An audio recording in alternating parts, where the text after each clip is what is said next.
I've seen the fire in our nation's eyes when anger prowls for prey. I've heard good people draw their lines and call it holy rage. But the cross was never raised to bless the stones we throw. And if mercy leaves the house, there's something wrong down in the soul. Words ain't bullets, but they can hit the same. And once a heart turns cold enough, it forgets what grace is for. There's no room for hate in America tonight. No room in the home where the children need the light. No room in the heart where the Savior's supposed to stay. If Jesus owns the house, then hatred don't got no place. No room for hate. No, no room for hate. No room for hate. You can wave a flag above it, you can quote a verse or two, you can dress it up like justice till it almost sounds like truth. But outrage ain't righteous when it changes with the side. And you can't love your neighbor treating them like they're downrange. We're all image bearers, breath of God and dust. And you don't heal a broken land by teaching it not to trust. There's no room for hate in America tonight. No room in the home where the children need the light. No room in the heart where the Savior's supposed to stay. If Jesus owns the house, then hatred don't got no place. No room for hate. No room for hate. No room for hate. Drag it to the cross, lay it in the ground. Let the blood of Jesus turn the whole thing around. Truth can still be spoken, courage still can stand, but rage don't get to rule the soul of a faithful man. There's no room for hate in America tonight. No room in the home where the children need the light. No room in the heart where the Savior's supposed to stay.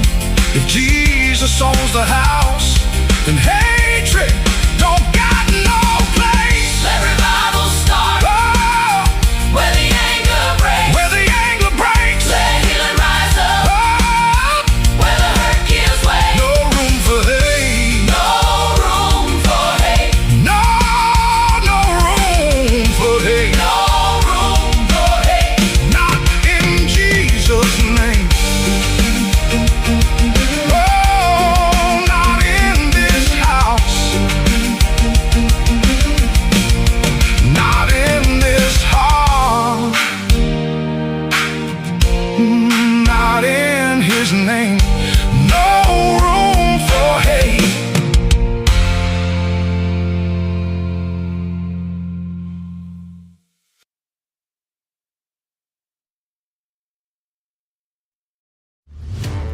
Remember when entertainment was actually Entertaining? When comedy was about being funny, movies were about telling great stories, and you didn't need a political lecture every time you hit play. Great entertainment still exists, it's just getting harder to find. Even the biggest streaming platforms leave audiences disappointed. That's why there's Studio TST, pure entertainment, real comedy, independent films, bold creators, movies, comedy, music, and more, and the home of fearless sketch comedy. That show tonight. Entertainment the way you want it. Funny, creative, unapologetic, and agenda-free. Studio TST. The future of entertainment starts here. Join Studio TST today for just $5 a month. Hello, friends. Do you have a moment so that we may discuss our Lord and Savior Minarchy? No, seriously, I'm just kidding. Hi, my name's Rick Robinson. I am the general manager of KLRNradio.com. We are probably the largest independent podcast network that you've never heard of. We have a little bit of everything, and by that, what I mean to tell you is we have news, pop culture, special events, conspiratainment, true crime, mental health shows, drama productions, and pretty much everything in between. So if you're looking for a new podcast home to grab a little bit of everything that you love all in one place, come check us out. You can find us on X under @KLRNradio. You can find us on our Rumble and our YouTube channels under the same names. You can also find us at KLRNradio.com and pretty much every podcast catcher known to man. So again, feel free to come check us out anytime you like at KLRN Radio. Celebrity designer Jeff Lewis is back with Hollywood House Lift. I'm excited to be working with new clients. I'm not getting rid of that. I hope I never see you both again. An all-new season. Those have to go. That has to go. From oh, wow, It's been an actual nightmare. to oh, wow. This is such an upgrade. With celebrities like Josh Duhamel, Christina Ricci, and Gina Rodriguez. Dazzle me, Jeff. It looks like Chuck E. Cheese. Stream an all-new season of Hollywood House Lift with Jeff Lewis, now streaming on Freevee.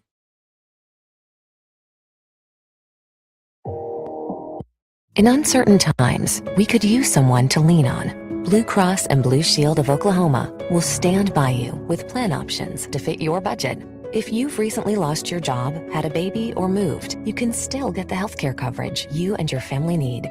Financial help may be available for those who qualify. Call 855-452-BLUE or visit hereforyouok.com to see if you're eligible to enroll. Blue Cross and Blue Shield of Oklahoma, a division of Healthcare Service Corporation, a mutual legal reserve company. Hi, everyone. This is JJ, the co-founder of Good Pods. If you haven't heard of it yet, Good Pods is like Goodreads or Instagram, but for podcasts. It's new, it's social, it's different, and it's growing really fast. There are more than 2 million podcasts, and we know that it is impossible to figure out what to listen to. On Good Pods, you follow your friends and podcasters to see what they like. That is the #1 way to discover new shows and episodes.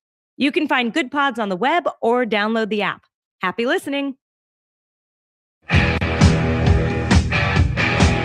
KLRN Radio has advertising rates available. We have rates to fit almost any budget. Contact us at advertising@klrnradio.com.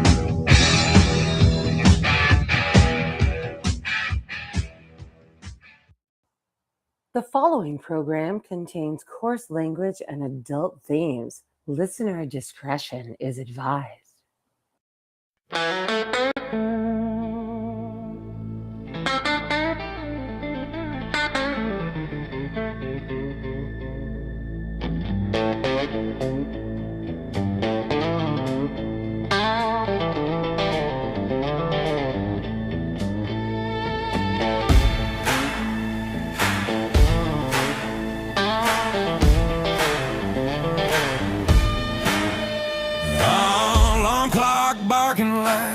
Got a vendetta. Coffee tastes like bad decisions I ain't made yet. Boss man talking about we got her, and that means me, brother. Afraid I got a terminal case of the I don't want us. Mind checked out, heart ain't in the building. That second hand's crawling like it hates my guts. The man treating rich like it's a sin. Even God took a beat. So Suck it. Thank God it's Friday, punching out loud. Hands in the air, middle finger to 9 to 5. You're still waiting, but tonight I don't care. Cold beer sermon and the bar stool prayer. Take this job and shove it, I quit. Till Monday, cause tonight I'm free. Yeah, work and wait. It ain't owning me. So raise 'em up high. Let the whistle blow. Thank God it's Friday. That's all I know.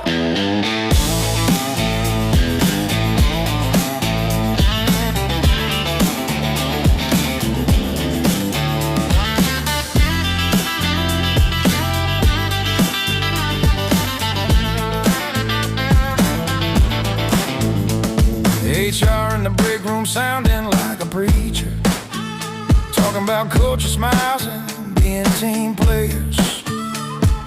Clipboard dreams on the fluorescent light, selling hours of my life just to make it to Friday night. Got dirt on my jeans, and grease on my hands, clock more over than quality plans. But when that bell rings, it's a holy sound.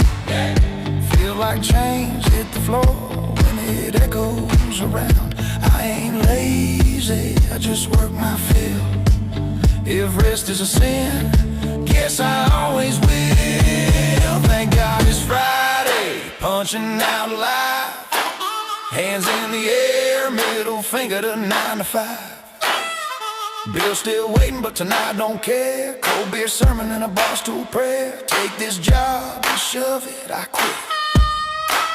Till Monday, cause tonight I'm free. Yeah, work and wait. It ain't on me. So raise 'em up high. Let the whistle blow. Thank God it's Friday. That's all I know. Boss can have Monday, God on Sunday, but Friday night's mine.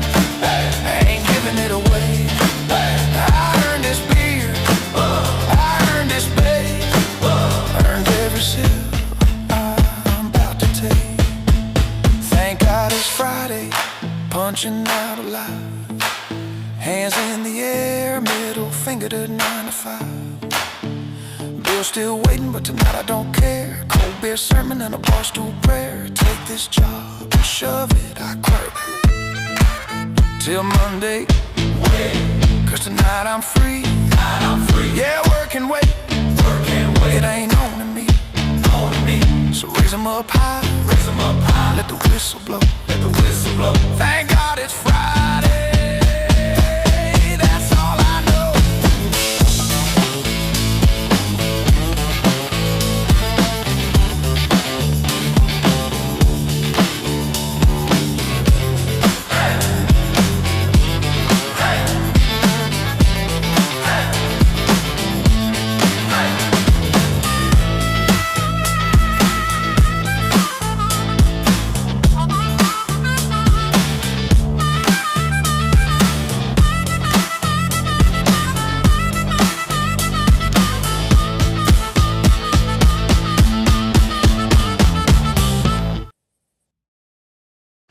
And welcome into the program, ladies and gentlemen. Apologies, it's been a bit of a morning already, and I have to open with some news that I was really hoping I'd never have to open with, but here we go.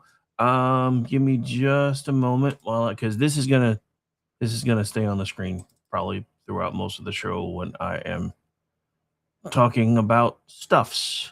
Yeah, right here. We'll just actually, I guess I want it to be, we'll do this. Maybe that'll work better. I don't know. I don't really like any way that I'm doing this, but I know I'm going to put the QR code over my head, not his. All right. So, this is not something that I was hoping that I hoped I would ever have to use this show for, but here we go. So I have a missing person that I need all of my Oklahoma listeners to be on the lookout for. This is kind of urgent. This young man is 20 years old and he's autistic. There has been a Casey alert issued for 20-year-old Michelangelo Garrett did not return home last night from his job near Northwest 50th and May Avenue. Mr. Garrett has a condition that requires regular attention. He was last seen wearing a red Five Guys hat with white lettering, a red Five Guys t-shirt, black pants, and a blue jean jacket. If you have info on his whereabouts, call 911 immediately. That is, again, there's been a Casey alert issued. Yes, he's 20 years old, but he is autistic. Work, and I'm not going to say who they are because it's already all over this post, released him early without notifying his parents. Their stance is, well, he's 20 years old. My stance is, but he's autistic. So, yeah, anyway, been missing since 8 p.m. And I don't want to put too fine a point on this, and I'm not trying to worry mom if she's listening, but this puts us over 14 hours into what anybody else who used to do the kind of work, or who still does the kind of work that I used to do, this would be considered 14 hours into a potential first 48 situation. So if you have seen him or know anything, please call 911 immediately. All right. So again, I know it's a bit unusual, but I'm going to have that on the screen throughout the show today for the most part, because I think it's important. And besides, nobody really wants to see my face anyway. Let's be real. But okay. So we do have lots of other stuff to talk about. We'll be, like I said, I'm going to leave this on the screen as much as possible, and probably come back to it at least a couple of times throughout the show. Hopefully, at some point, we'll be able to report some good news. At least that's what I'm praying for. However, that's not, like I said, that was not what was on my radar for today. So we have lots of other stuff, local and otherwise, and I'm gonna come back to this local thing in a minute, but I got to talk about this. So and we'll get into more detail with this later, because I have a huge problem. So Oklahoma is about to put on the ballot to raise our minimum wage, and of course, everybody who's making minimum wage thinks it's a lovely, wonderful idea. If you guys not been paying attention to what's going on in commie failure, otherwise formerly known as California, because they keep raising their minimum wage out there, and all they keep doing is shrinking their workforce. Look, I get it, but you guys seem to be coming at this from what I would consider a full-on potential logic fallacy. I don't think there should be a minimum wage at all. We don't need one anymore, because you can't pay somebody zero or they won't take the job. It's not that complicated. All right. So, again, welcome in. It is Friday. We try to have a little bit more fun on Friday, but it really isn't shaping up to be a fun show. But it does also mean that by the time we get to the end of this thing, I promise we will find something ridiculous enough to remind us that America is still America, Hollywood is still Hollywood, and late night television is still out there for now, yelling into the void like a resistance podcast with a studio audience. Hey, feeling seen and a little attacked there. But before the Friday fun, we have a bit of a serious theme running through today's show, and unfortunately, right before airtime, it got a little more serious, which is why you're seeing the Kelsey alert on my screen right now. The rules matter right up until the rules stop up. Wow. Pardon me while I try not to die on the air. The rules matter right until they stop helping the people who keep lecturing everybody else about democracy, institutions, norms, and the sacred machinery of government. Then suddenly the rules become outdated. The courts become illegitimate. The voters become confused. The audience becomes dangerous. The process becomes the problem.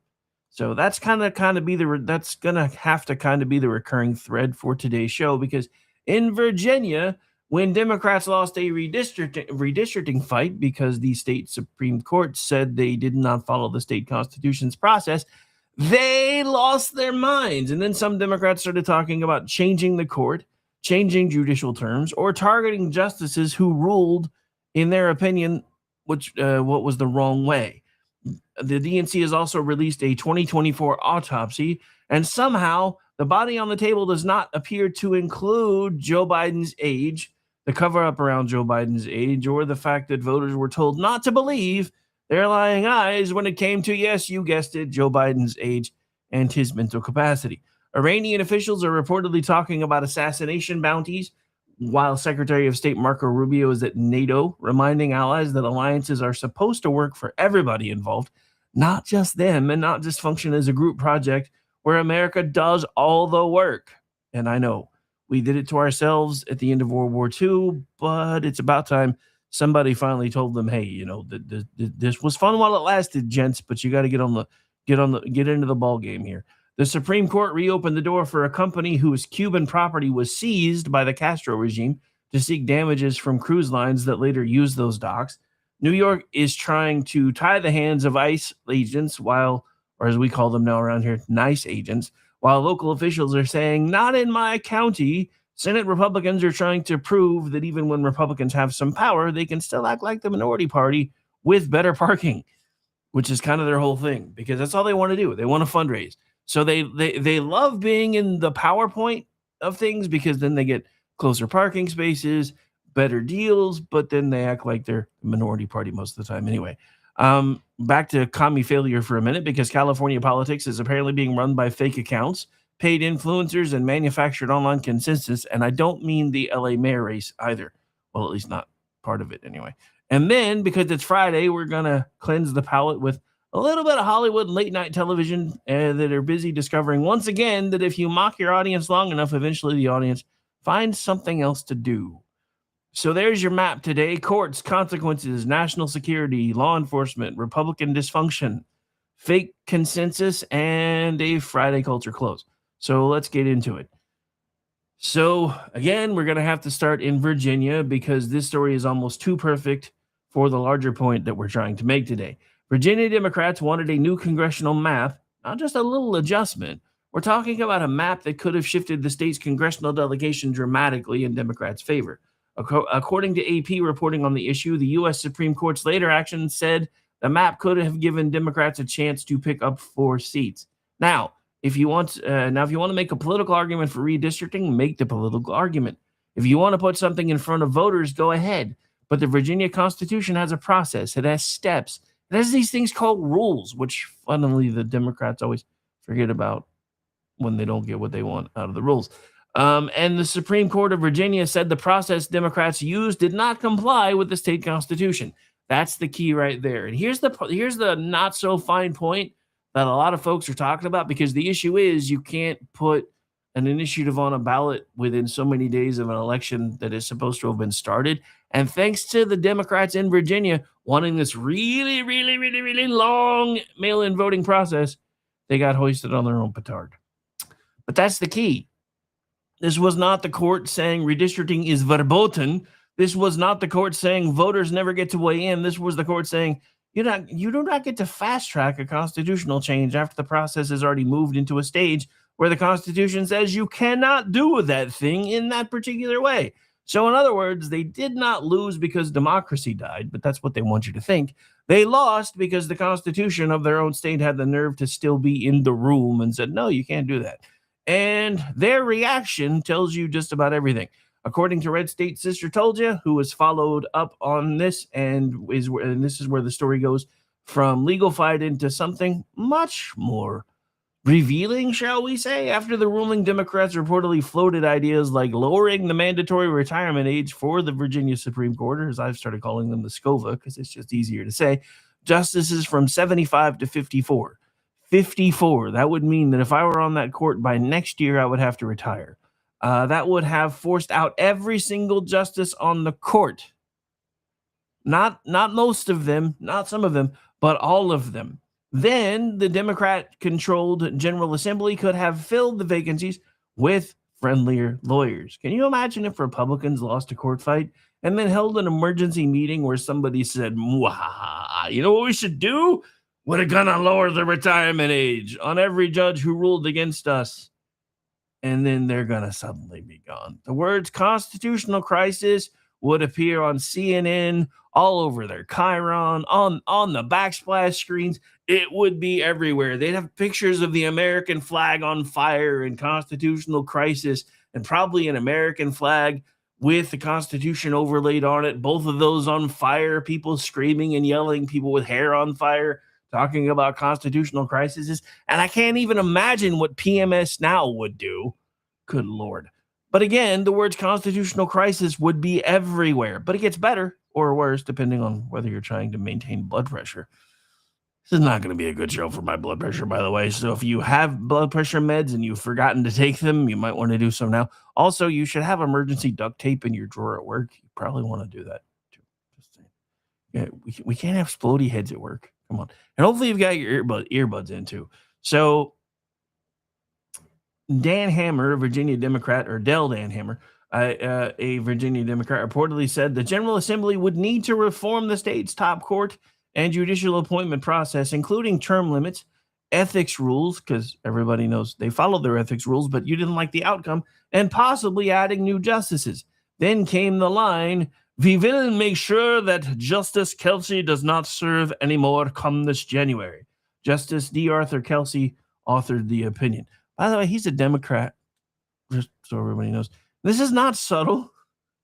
This is not hidden in legalese. This is a politician saying the quiet part out loud, and that is, if you don't bend your knee to us, we're going to take you out of your knees.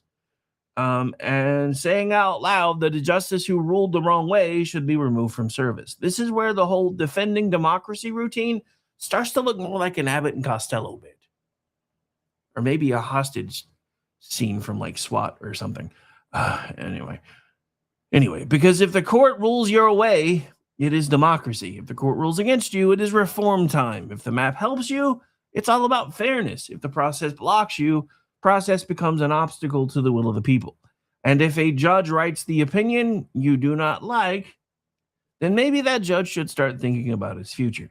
That's not respect for institutions. That is trying to put the judiciary on a shock collar. Now, I have advocated for shock collars for politicians, especially during debates. Not necessarily so much for judicial ones, though. But this is why the court fights matter beyond one state and one map. Once elected officials decide courts are only legitimate when they deliver the desired political outcome, you are not talking about judicial reform anymore. You are talking about leverage. You're telling every judge in the state, nice robe you got there. Shame if your career depended on a vote from people whose map you just blocked. That's not democracy. That's not separation of powers. That's the mob walking into your courtroom with a nice little masthead saying, yeah, we're in charge now, and nice robe there, be ashamed if something happened to it. Now, to be clear, judicial reform is not automatically bad. There have been several times on this program where I have called for legitimate judicial reform. However, while there are legitimate debates to have about how judges are selected, how long they serve, what ethical standards they follow, and how transparent the process should be, but again, context matters, and if your whole reason for wanting to have them thrown out, well, they gave an opinion that I don't like, and they didn't let us have our 9-1 district grab, so we need to get rid of them, and we should do so like yesterday. Because here's the thing. Yes, this is a point that I have been driving home to all of the Virginia folks that keep winding up in my feed. You know the voters passed it, right? Yeah, but it wasn't eligible to be put on the ballot based on your own rules. And here's the kicker. Yes, the voters supposedly passed it, but they passed it more on the 6-5 lines that everybody's saying should be their actual map, which kind of makes everything a little weird, doesn't it? So, yeah, so if you want court reform after a long, serious public debate about accountability, fine, make the case. But if the court reform suddenly becomes urgent 5 minutes after the court stops your preferred political map or your preferred political outcome, voters should get very suspicious very quickly. And this will bring us home to Oklahoma after the break. We've got some local story stuff. So we're going to take a quick break again. You guys will notice the Kelsey alert is going to be on my screen all show to try to give everybody as much of a chance to find any information. And if you see anything about Michelangelo, please make sure you call 911 immediately. Again, my name is Rick Robinson. This is my show. As we normally do on Fridays, we're going to do our tribute songs. First one is going to be for local law enforcement. We'll be back after this music break. Stay tuned.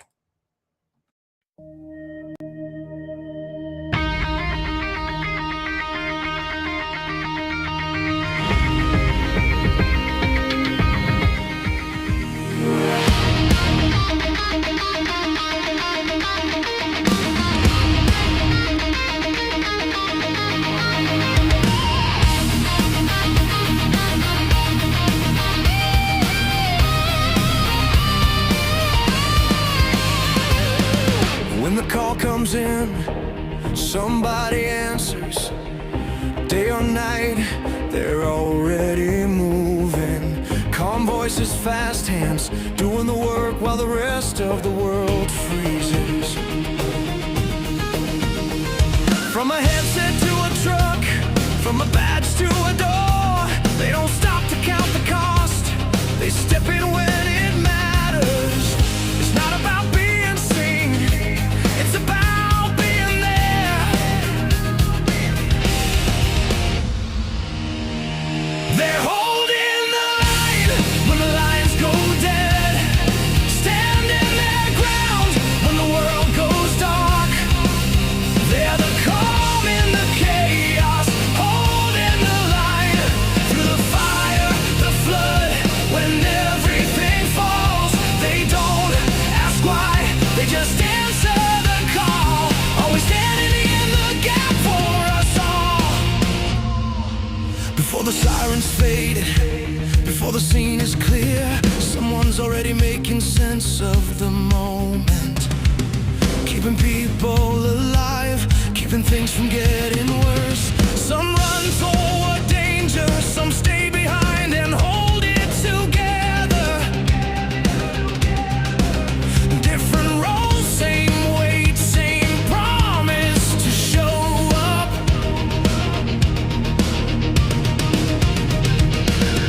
When everything's on the line, they're already there. They're holding the line when the lines go dead, standing their ground when the world goes dark. They're the calm in the chaos, holding the line through the fire, the flood. When everything falls, they don't ask why, they just answer the call. Always standing in the gap for us all. This is service, this is sacrifice, this is how lives are saved. No spotlight, no applause, just showing up again and again. They're holding the line when the world goes dark. When everything's breaking, they hold their ground. They're the calm in the chaos, holding the line. So we raise our voices for the ones who stand. Every voice, every badge, every helping hand.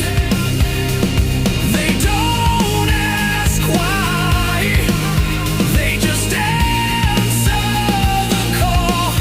Always standing in the gap for us all. Always standing in the gap for us all. For those who run and for those who hold steady, for those who stand in the gap.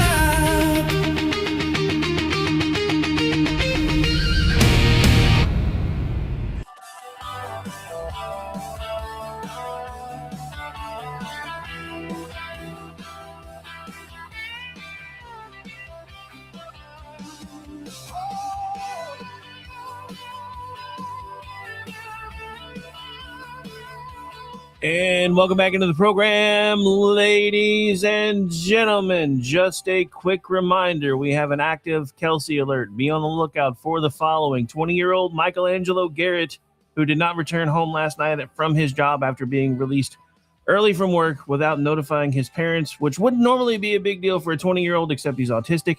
He was last seen near 50th and May Avenue. Mr. Garrett has a condition that requires regular attention. He was last seen wearing a red Five Guys hat with white lettering, a red Five Guys t-shirt, black pants, and blue jeans jacket. If you have any information on his whereabouts, call 911 immediately. And again, thank you for your attention to this matter. Not to sound like Donald Trump for a second, but it was really the only way that I could think of to close that out.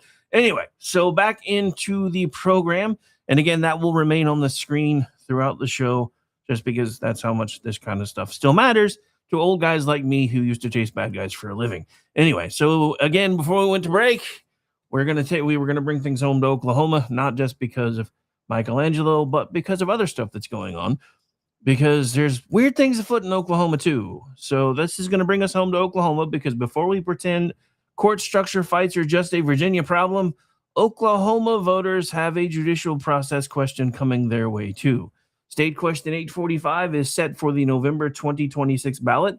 Ballotpedia describes it as a proposed constitutional amendment changing the Judicial Nominating Commission, including district-based appointment requirements, allowing commissions to serve 2 consecutive 6-year terms, and removing the provision limiting the commission to no more than 3 members from one political party. So no, state question 845 is not the same thing as what Virginia Democrats are talking about.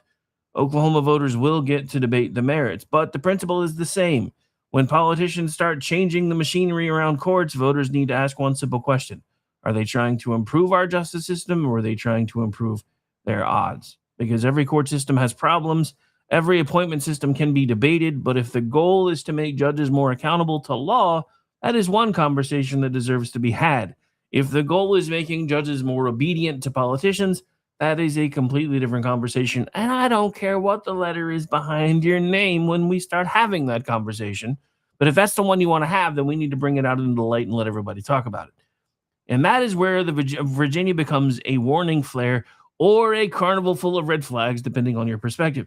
The moment a political class decides process is only sacred when it produces power, the rest of us better start reading the fine print. Coming up next, the Democratic Party finally releases an autopsy of 2024, and somehow the autopsy forgets to mention the giant obvious thing everybody saw lying on the table. This is where I was actually supposed to take the break, which is why I wasn't even paying attention and read the break toss that I had noted to remind myself to take a break, because sometimes I forget. But I didn't forget this time, so we went early. Anyway, so without further ado, let's talk about that whole DNC autopsy. In the words of Quincy, yeah, there's something not going right here for this autopsy. So from Virginia Democrats being mad that the court noticed the Constitution and actually, followed it, we move to the National Democratic Party being mad that voters eventually, somehow, finally noticed Joe Biden. But before we get into that, this is a much bigger problem than this is going to allude to, because it's not just Joe Biden. Yeah, that's a big issue. It really is. But we talked about this a little bit last night. The Democrats are underwater with their own people. Their approval rating is currently sitting at 46%, which puts them underwater. The problem is the 50 some odd percent that disapprove of them don't disapprove of them for the same reason that you and I do. They disapprove of them because they don't feel like they have become radical enough. And if you haven't been paying attention, look at what's happened in New York City. Look at the socialist mayors here and there that have gotten shots. Look at how much they've ran cities into the ground. Look at Washington, D.C. Washington, D.C. has been under Democratic rule now for decades, and nothing has ever gotten any better. Same with places like Detroit. So they keep blaming us. They keep saying they're the ones that can fix everything. But I say that things are a little bit different when you look at the receipts, because what happens is Republicans, who have only gotten to control everything a handful of times versus the Democrats, start turning the economy around, and then people get impatient, or Republicans do or say something stupid, kind of like what we're watching happen right now, by the way, and we'll get into that later too.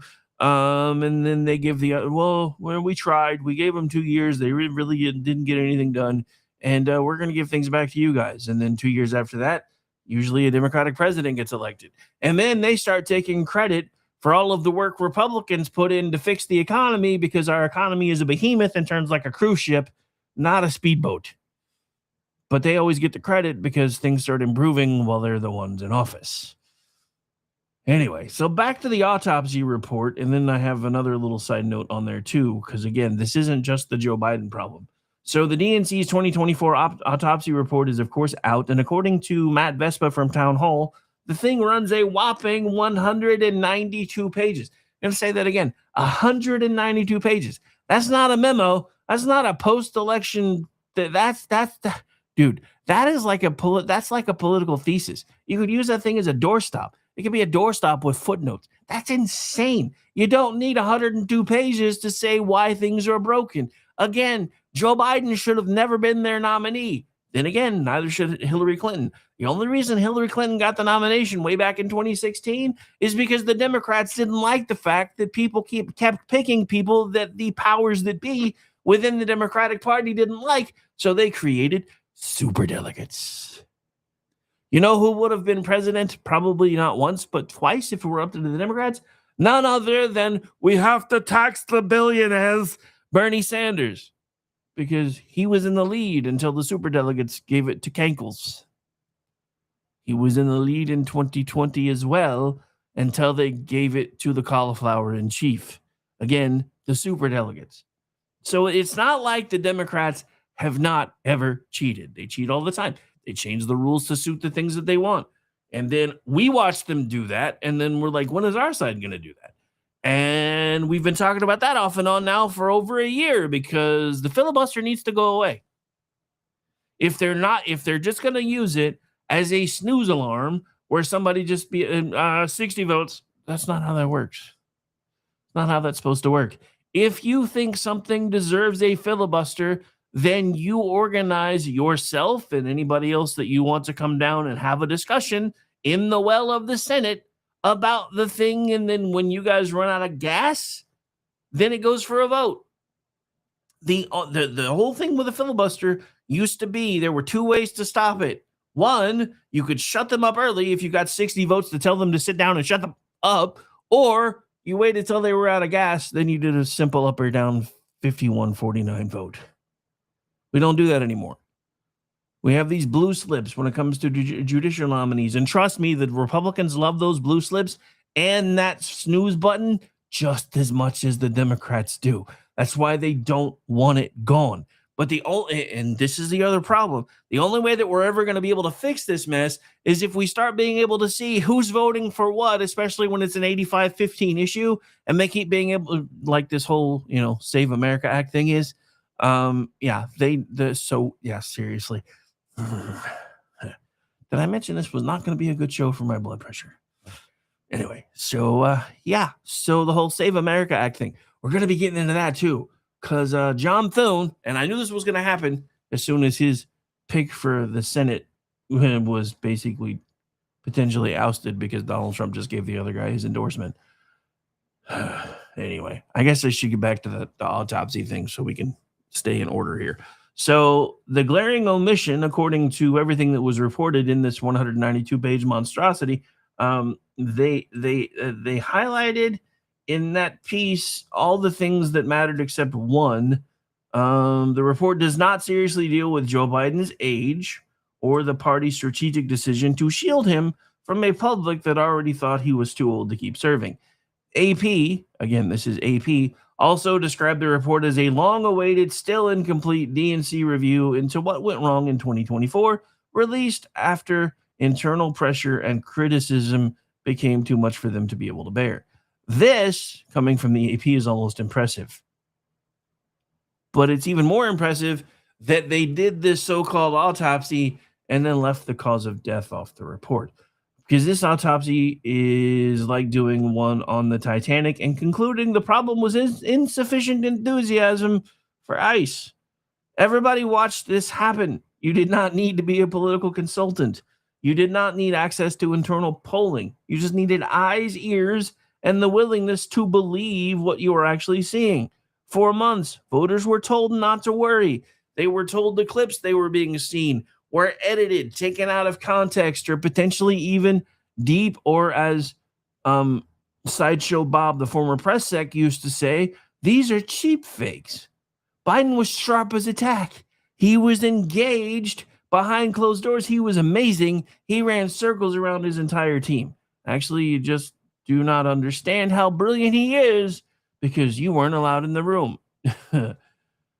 Then he got on the debate stage, and suddenly the entire political press corps had to pretend that it had just discovered fire. The problem was never just Biden's age. The problem was the cover-up around Biden's age. The problem was coming to terms with the fact that we had a first lady that was running the country for most of the 4 years that Joe Biden was in office. And so were a lot of former Obama lackeys. Joe Biden was the perfect tool for Barack Obama, who, again, if you remember, after he left office, said, if I could find a way to run the country from my basement and not have to be the guy in front, hell yeah, I would do it. And then guess what he did? He found a way to run the country from his basement without having to be the guy in front of the camera, and he did. But they don't talk about that part either. The problem was the institutional insistence that everybody outside the bubble was cray-cray. They were cruel, misinformed, or manipulated for noticing what was at the time very plainly visible if you had two working eyes. And I kind of only have one, and I still noticed. Just throwing that out there. In Virginia, the rule was the obstacle in the DNC autopsy. Reality is not reality because it became the obstacle. The party does not want to say we misled voters about the condition of the president of the United States. It does not want to say we attacked people for noticing something we already knew was a problem, but we tried to hide from them. It does not say we trapped ourselves by refusing to have an honest primary conversation and then panicked when the panic became visible. So what you got was 192 pages of consultant language. Instead of the party being honest with itself, instead of the party being honest with its constituents, and instead of admitting, hey, we've actually been doing some shady things for the last few cycles just so we could get our way, and this all blew up on our face, and we're not going to do that anymore, and this is what we should have done.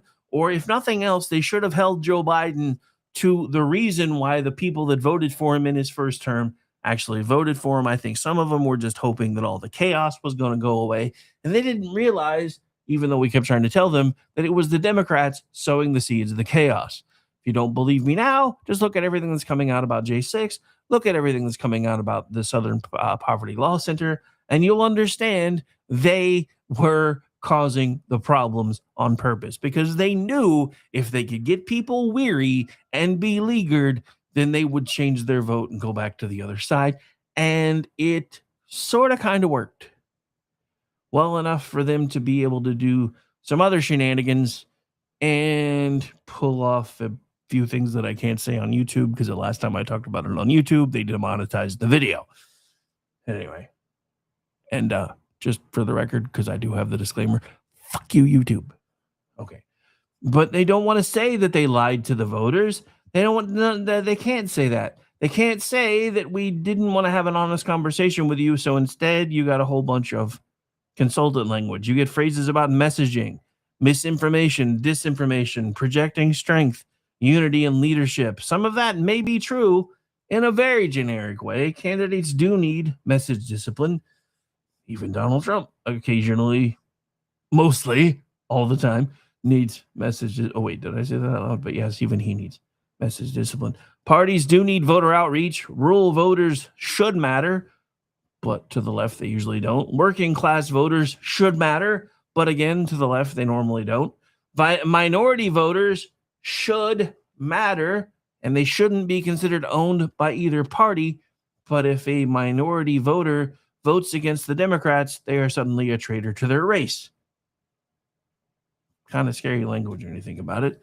But if the patient, in this instance the DNC, was struck by a vehicle and the autopsy spends 192 pages discussing cholesterol, at some point you are avoiding the obvious. The 2024 election was not just a messaging problem, it was a trust problem. And that is, again, why this isn't just the Democratic Congress. This is the entire Democratic Party is underwater on its own side at 46%. Again, voters were told the economy was great while they were paying more for groceries, insurance, rent, utilities, and everything else attached to breathing. Voters were told the border was secure while communities were dealing with the consequences of a border that clearly was not secure. You've now had one of Biden's chief border people come out and say, yeah, I wish we had done something differently with that, because it's obvious that we weren't being honest. Voters were told Biden was fine until the moment those very same people who kept being told, never mind what you're seeing with your own eyes and ears, or seeing with your own eyes and hearing with your own ears, he's fine. And then he blew up. Now, they want to talk about the debate. This actually started, I mean, so for those of us that were paying attention, this started almost as soon as he was running for office. He stayed in his basement the entire time. They built at one point he was doing press conferences from our public speeches as the president from a fake set. I remember in 2016 when we were all terrified, almost to a person. KLRN radio staff did not want Donald Trump to become president. I'm not ashamed to say that, because if I don't, then I'm lying to you. But that's how much my opinion on this person has evolved. I didn't vote for him in 2016. I did in 2020, and I did again in 2024, because I do firmly believe he is the best choice that we have available right now. And I still believe that to this day. But it took me a minute to get there. And it took me to realize that Never Trump was a nice thing to say, and it made me feel empowered until the day he was sworn in. And then at that point, just like with every other president who was ever elected, for as long as I've been an adult, I tried to get behind him. I tried to root for him. And I started seeing that even if it felt like sometimes he really didn't know what he was doing, as my good friend Amish, otherwise known as Ordinance J. Packard, everybody's favorite Amish attorney, who I do multiple shows with throughout the week, had started calling him the Leslie Nielsen of presidents. Because even if he backs into it sideways, somehow he manages to make it work. And that was when we started noticing, hey, things are actually getting better. The economy was starting to pick back up. I was getting raises, which I hadn't had one in forever.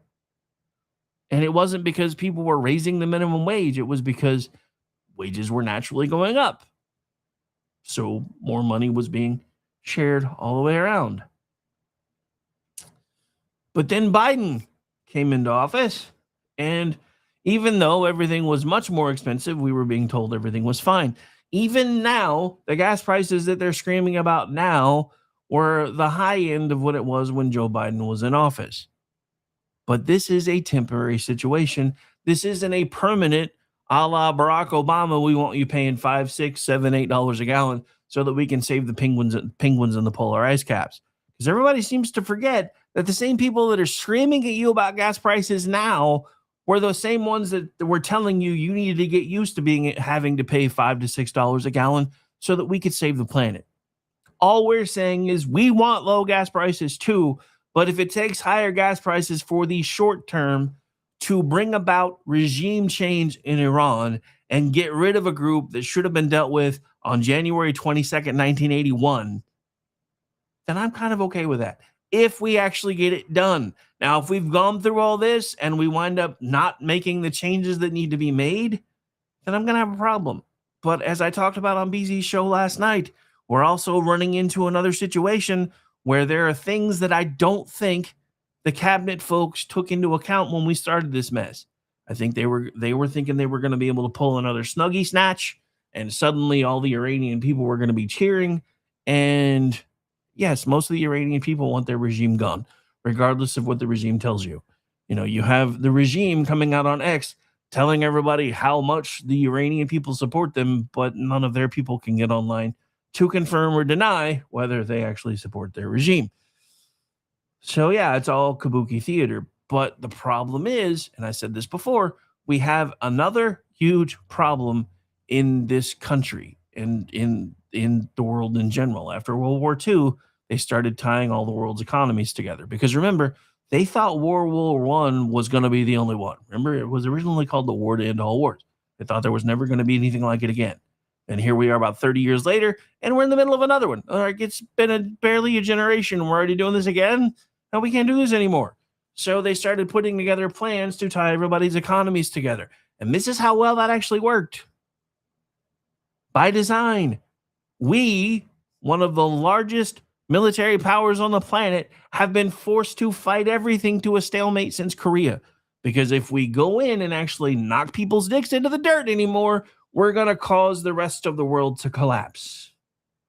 And that's another reason why you're seeing the strain and the hiccups that you're seeing right now, because Iran's economy is in the process of collapsing. If they don't come to the table soon, we may go with them for a while. And if you don't believe me, just look up what happened to the world's economy when the little tiny islands of Greece collapsed during, what was it, Obama's second term, I think. But yeah, remember, voters were told the economy was great, but everything was more expensive for all the things. The borders were clearly not secure, and then suddenly he was not fine enough to stay on the ticket. Then Kamala Harris got elevated into a campaign. She was not prepared to run. She lost her entire party, $1.3 billion, with a message nobody could really define because nobody could understand what she was saying, tied to an administration voters already wanted to move away from. And the autopsy apparently wants to talk around all of that. That's not an analysis. That's reputation management.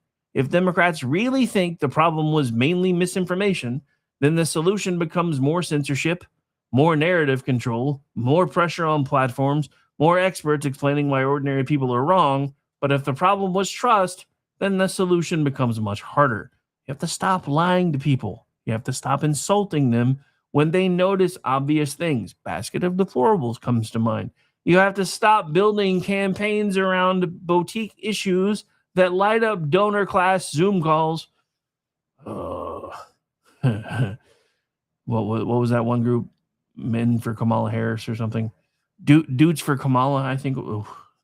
I actually got an invite to a couple of those calls incognito just so we could talk about them. Rudy Hobbit, you suck. Anyway, that is the much deeper autopsy, and it's the things that they really should have been discussing. And I suspect that is the one that they do not want to write and probably never will. Because once you admit the Biden age cover-up mattered, you have to ask who participated in it. You have to ask which journalisms and journalists helped. I know I call them journalisms because reasons. Which officials helped? Which consultants helped? Which cabinet members knew? Which members of Congress smiled for the cameras while privately panicking? That is why it is easier to talk about disinformation. Disinformation is always somebody else's fault. But voters have memories. Voters do not enjoy being told they hallucinated the last 4 years. All right, so we're going to take actually, we got a couple more minutes, so I think we can actually get through the Iran stuff before we take the break. So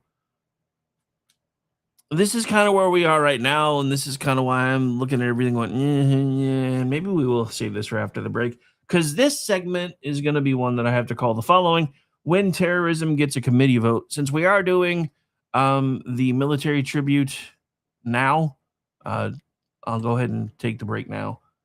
Because this one's a bit long, but it's also cool, and we wrote it, so I like it. I like it. I love it. Oh wait, sorry. Oh yeah, we got so Colbert's done. Stick a fork in him, but we got some fun stuff to talk about at the end of hour 2. So hopefully we'll have time to get into that. So hang on. But here comes, without further ado, the KLRN Radio Players rendition and arrangement for a military tribute song that doesn't get us in trouble on YouTube. So here we go.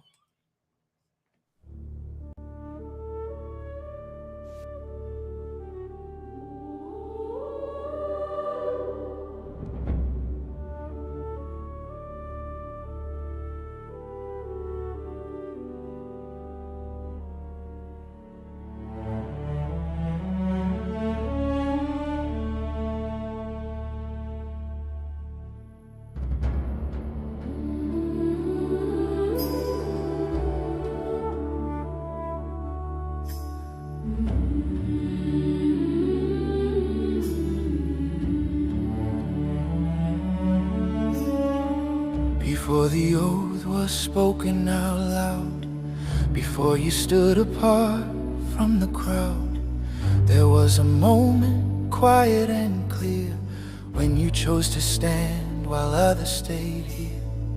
You raised your hand with a steady resolve, knowing some nights don't end when the mission's done.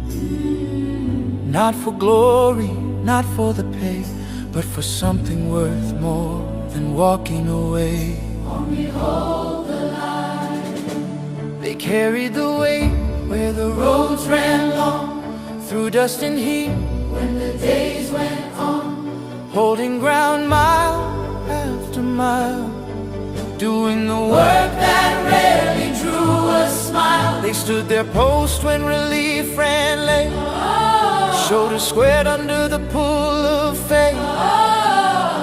Not chasing headlines, not asking why, just staying put when others pass by. We stand and watch in different ways, different nights, the same long days. One old spoken carried through, wherever duty calls us to. Navy. We stand watch over the deep. Navy. They kept their watch where the water turns black, miles from shore with no quick way back, measuring time by the rise and the fall, answering duty's unrelenting call. Through silent hours and endless seas, they stood their post in the cold night breeze, guarding the lanes the world depends on, so others slept and the light stayed on. We stand the watch in different ways, different nights, the same long days. One old spoken carried through, wherever duty calls us to. Simplify Marine. We go where we're sent. We go where we're sent. They moved as one when the moment came, side by side through fire and rain. First a step where the ground was thin, not for the odds but for the ones beside them. Trust was earned in the hard way through, every promise carried by the few. No turning back once the line was crossed. They stood shoulder to shoulder as brothers, never counting the cost. We stand the watch in different ways, different nights, the same long days. One old spoken carried through, wherever duty calls us to. Air Force, the sky is our domain. Air Force, the sky is our domain. They held their focus where seconds seem eternal, soaring between clouds and blue. Every movement measured and true, knowing what one clean moment could do. They watched the whole while guarding the small, every mission tied to a larger call. Calm under pressure, steady and clear, keeping the promise from far overhead. Space Force, we guard the dark without faith. They keep their vigil where silence reigns, beyond the weather, beyond the rain, watching the paths that the world relies on, long before the warning lights come on. No cloud, no banners, no clear view, just constant care in a canvas full of stars. Standing the watch through the endless night, guarding the systems that keep us in light. While the watch is kept and the lines hold fast, there are lives still moving on the other side of that. Empty chairs and quiet phones, long goodbyes that don't feel done. Names we carry but never say, folded flags and debts we pay. Every service, every scar reaches farther than the uniform ever could. Coast Guard, we come when it matters most. They launch into storms when hope feels thin, turning back isn't an option then. Hands reach out where the waters rise, pulling lives back from the edge of time. No headlines waiting when the call is done, just breathing restored and another life won. Every rescue, every return, a quiet promise kept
We promise to remember those who serve, those who stand watch still, and those who never came home.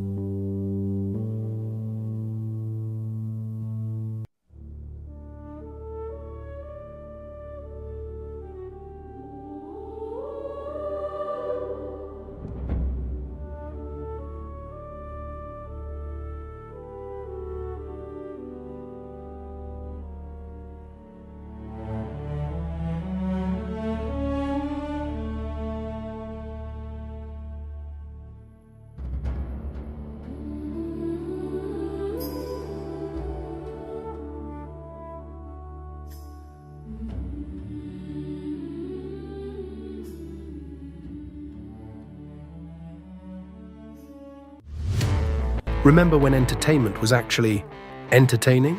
When comedy was about being funny, movies were about telling great stories, and you didn't need a political lecture every time you hit play. Great entertainment still exists, it's just getting harder to find. Even the biggest streaming platforms leave audiences disappointed.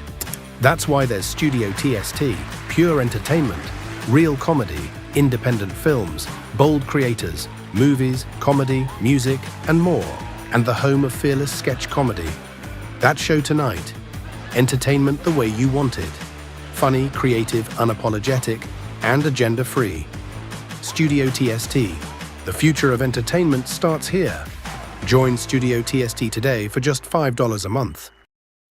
Hello, friends. Do you have a moment so that we may discuss our Lord and Savior Minarchy?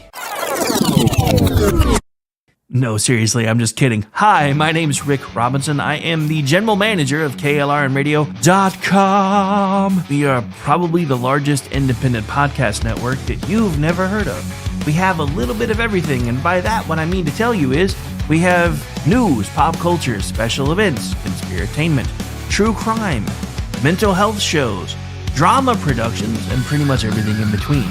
So if you're looking for a new podcast home to grab a little bit of everything that you love all in one place, come check us out. You can find us on X under @KLRNradio. You can find us on our Rumble and our YouTube channels under the same names. You can also find us at KLRNradio.com and pretty much every podcast catcher known to man. So again, feel free to come check us out anytime you like at KLR.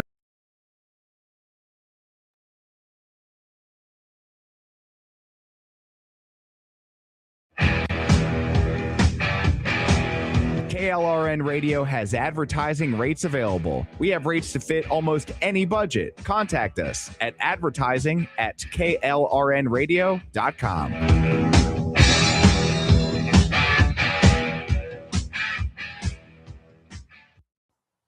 The following program contains coarse language and adult themes. Listener discretion is advised.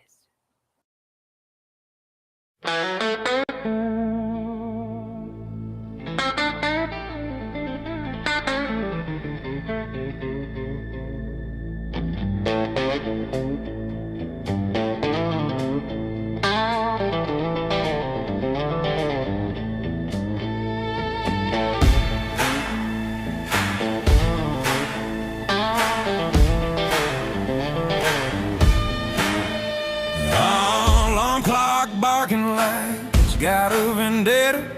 Coffee tastes like bad decisions I ain't made yet. Boss man talking about we got her, and that means me, brother. Afraid I got a terminal case of the I don't want us. Mind checked out, heart ain't in the building. That second hand's crawling like it hates my guts. The man treating rich like it's a sin. Even God took a beat. So suck it. Thank God it's Friday, punching out loud. Hands in the air, middle finger to 9 to 5. All right, as much as I love that one and usually like to try to let it play, we got a lot of show left and not a much clock to get it in. So again, just as a reminder, if you are just tuning in, we have an alert out for none other than Michelangelo Garrett, who has been missing since 8 p.m. last night. And hang on, I am fighting with my system here. One moment, please. Trying to see if I can make that any bigger, but it's not really going to let me. Maybe if I do that, maybe. No, doesn't really help. All right. So anyway, I was trying to embiggen it a bit, but hang on, let me get it pulled back up again so I can just read it from my screen because I have it elsewhere. All right. So 20-year-old Michelangelo Garrett did not return home last night from his job, Five Guys, near Northwest 50th and May Avenue, Five Guys. Mr. Garrett has a condition that requires regular attention. He was last seen wearing a red Five Guys hat with white lettering, a Five Guys t-shirt, black pants, and blue jean jacket. He was also released from work early without notification of his parents. The management's position was, dude's 20 years old. Parents' position is, he has autism, you idiots. However, if you have any information on his whereabouts, please call 911 immediately. Consider this going out to anyone in Oklahoma or the surrounding states because, like I said, at this point, he has been missing now for over 16 hours. So by vehicle, he could be anywhere within a 16-hour radius by now. So if you see him, I mean, please call 911. Parents are distraught. But only way I can really put it, parents are distraught. Anyway, all right. So we do have lots of other things that we do need to get into, however, for the remainder of the show, since we've already done all the political stuff, all the tribute stuff, we may not take another break because I have been interrupting a lot to make sure people are aware of the situation with Michelangelo. All right. So anyway, back to the prepared portion of the program. And as we talked about before the break, this is more on the whole situation with Iran. This is polling notes from PJ Media's Catherine Salgado, who's reported that Iranian parliament figures are discussing or drafting legislation that would offer a reward of 50 million euros for assassinating Donald John Trump. The piece also says the measure is aimed at multiple U.S. and Israeli leaders, including Trump and Israeli Prime Minister Benjamin Netanyahu. Now, let's be careful with the wording. I'm not saying this has been enacted as final law, but I'm pretty sure it probably has been. We haven't been able to get confirmation of that, however, which is why I have to say it this way. The safe wording here is that Iranian officials are reportedly discussing or drafting legislation around an assassination reward. But even that, in my opinion, is outrageous enough. When a regime starts debating assassination bounties in parliament, that's not diplomacy with a translation problem. That's terrorism by committee vote. And the timing matters because while this story is circulating, Secretary of State Marco Rubio is at a NATO foreign ministers meeting in Helsingborg, Sweden. Reuters reports Rubio said NATO has to be good for everyone involved and that allies need a clear understanding of expectations. He also reportedly called any Iranian tolling system in the Strait of Hormuz completely unacceptable. That sounds simple enough, but it's actually a pretty important message. For years, the American argument about NATO has been this: alliances matter, but alliances cannot mean America pays the bill. America absorbs the risk. America provides the muscle, and everybody else sends strongly worded statements and occasional cheese baskets. And this is what I've been talking about all along. And again, we did this to ourselves after World War II. We took it upon ourselves to become the Atlas figure of the world. We came out of World War II much better than most everybody else in the Western Hemisphere. So we decided, because it would help with our sphere of influence, to put our money and our might behind rebuilding the rest of the Western world and helping to form alliances. The problem is, much like the don't feed the bear signs, eventually, if you start providing everybody with everything they need to be able to take care of themselves and you're doing it for them, that makes their money fungible and they start being able to use it on other things other than defense because they know that you're going to come to their rescue. NATO is not supposed to be a European security blanket, looking at you, Linus, with an American taxpayer tag still hanging off of it. And this is where the Rubio NATO story connects to Iran. If Iran is threatening shipping lanes, if Russia is pressuring Europe, if the Middle East is unstable, if China is watching all of it and doing the math, then the question is not whether alliances matter. Of course they matter. The question becomes, if alliances can still be considered alliances. Do our allies share the burden? Do they meet defense commitments? Do they take threats seriously before America has to drag them into the spotlight and make them serious? Do they help deter conflict, or do they wait for Washington to manage the consequences? This is why foreign policy cannot be reduced to slogans that can fit on bumper stickers.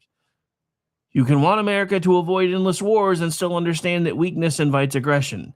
You can want allies to pay more and still understand that alliances can and do deter enemies. You can be skeptical of foreign entanglements and still recognize that if hostile regimes believe there is no price for threats, plots, and terrorism, they tend to escalate. The choice is not between being the world's policeman and being the world's doormat. There is a middle ground called deterrence. Deterrence means your enemies know there are lines that they cannot cross. Deterrence means your allies know they have responsibilities that you're going to hold them to.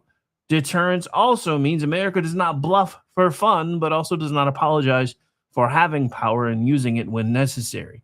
And this brings us back to the assassination bounty reporting. If Iranian officials are openly floating rewards for killing American and Israeli leaders, that's not just rhetoric, that's a test. That's a red line we should never allow them to pass. And I'm just going to say this again, parking lot, just saying. They are testing our resolve. They are testing consequences. They are testing whether the West still has the ability to distinguish between negotiation and extortion. That is where Rubio's message at NATO matters. An alliance that cannot define its own purpose in the face of threats is not an alliance at all. It is a press conference with pretty flags. So yes, this is foreign policy, but it is also part of today's theme. Rules, institution, and alliances only work if serious people hold all of those things to account and actually enforce the rules, institutions, and alliances that we're discussing. If the rules become optional, if the courts become partisan targets, if parties lie to voters, if hostile regimes threaten assassination and the free world responds with process language, then the system starts looking hollow. And hollow systems invite pressure, and hollow systems, much like hollow bones, don't do a very good job of standing up to pressure. All right, so we're going to stay with the courts and consequences, but this time the story stretches back to the Castro regime. They seized property there's involving cruise lines and a Supreme Court ruling that says communism does not get to erase the receipts. So the next story is one of those legal stories that sounds narrow at first, but the more you sit with it, the more it becomes a morality play. The Supreme Court has handed down an 8-1 ruling involving Havana Docks Corp, cruise lines and property seized by the Castro regime after the Cuban Revolution. The AP has reported the court sided with Havana Docks, whose property was seized more than 65 years ago, and revived claims against Carnival, Norwegian, Royal Caribbean, and MSC over the use of confiscated property when docking in Havana.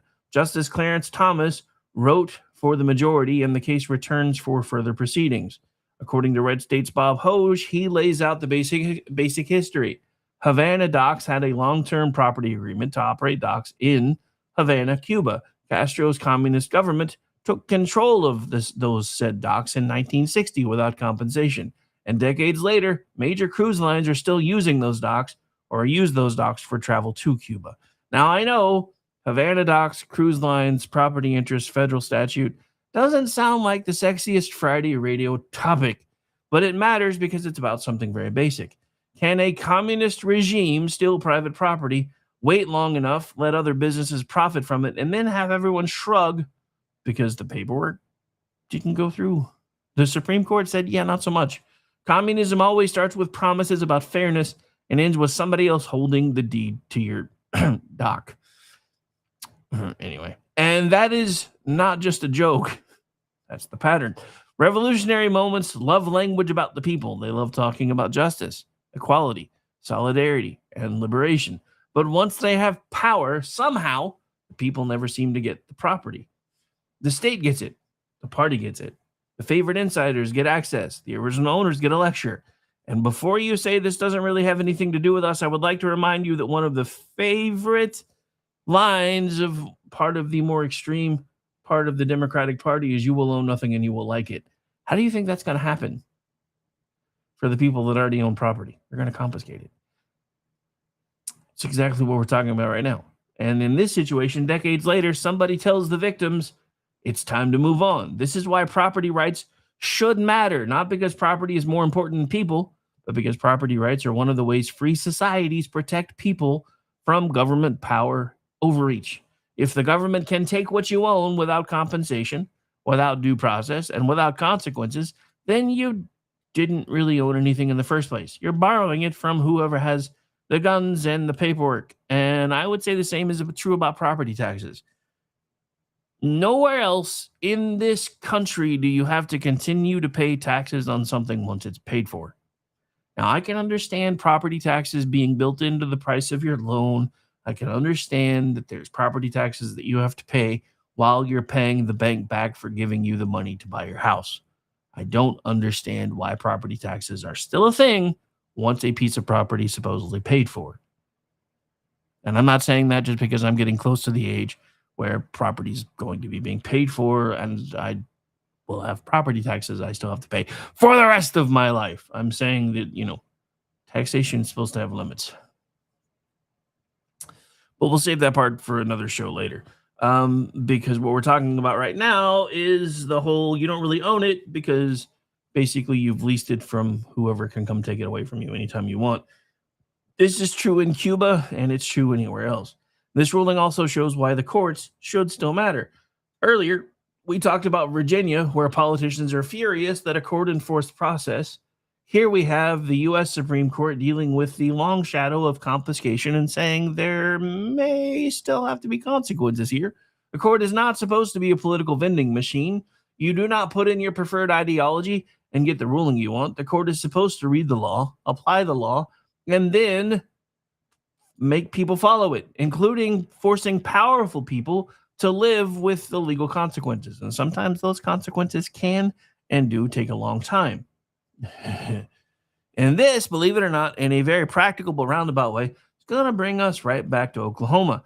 Law is not just where politicians say at what politicians say at a podium. Law is what gets written, signed, vetoed, challenged, interpreted, and eventually enforced. According to KGOU, there are reports that Oklahoma lawmakers sent Governor Kevin Stitt around 500 bills after wrapping the 2026 legislative session, and he had already signed more than half of them as of the time of that report. That's a lot of lawmaking, or at least a lot of paper moving. The legislature has left town, which means now we find out what was actually lawmaking and what was just paper migration, because every bill has a life after the headline. It might get signed, it may get vetoed, it may become law without much attention, it may get challenged in court, Virginia, it may create new rules somebody has to enforce, may create costs nobody talked about during the debate. And years later, someone may be standing in court asking what the law actually means. That is the connective tissue between Havana Docks and the Oklahoma legislative pile.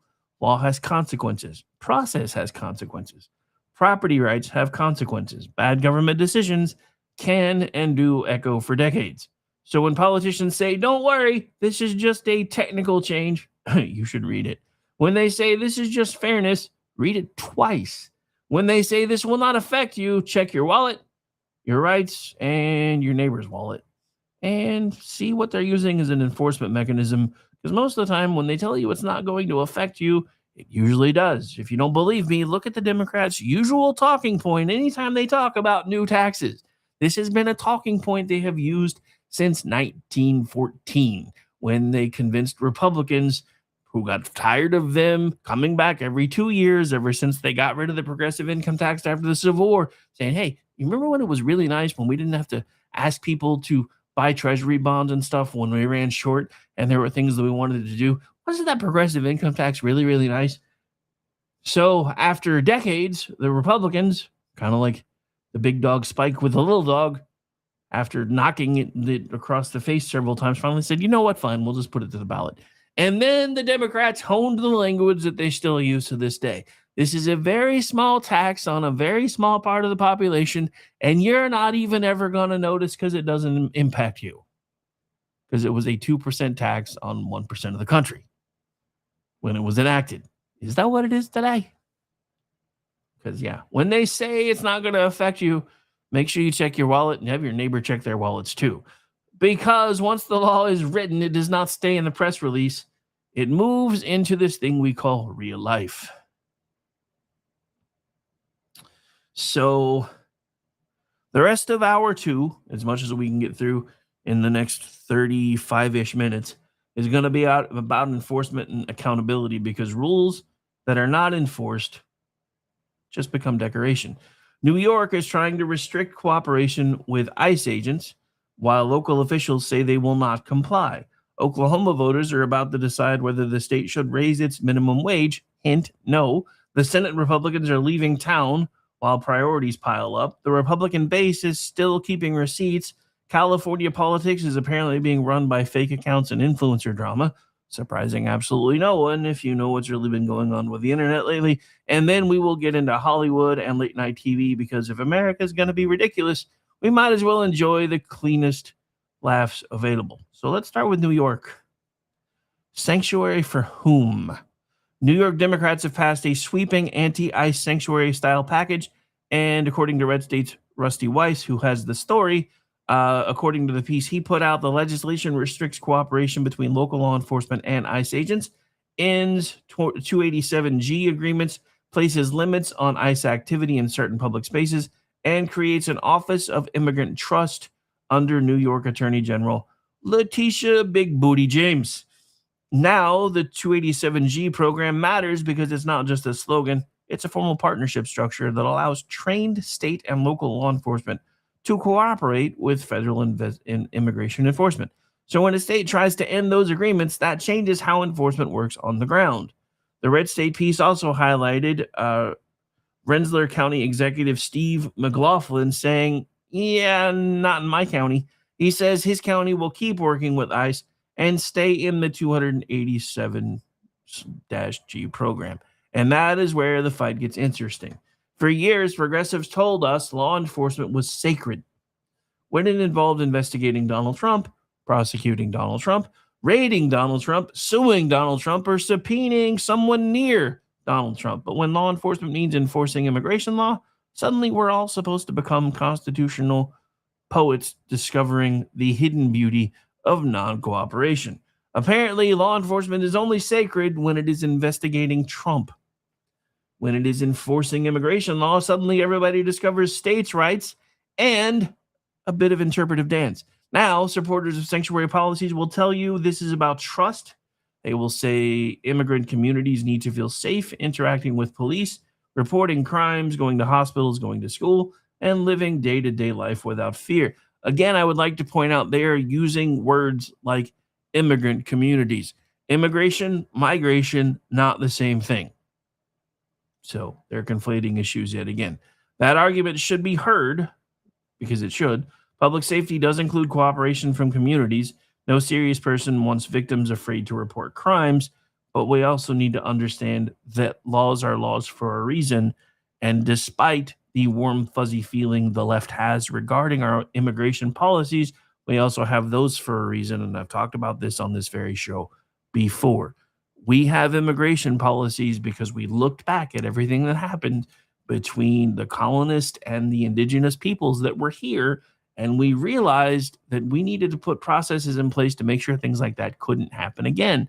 Now you have an entire segment of the population in places like Minnesota that are Islamists, and from places like Somalia that are telling you point blank they have not come here to become part of the American dream. They have not come here to assimilate and bring the best parts of them into the best parts of us and create something together.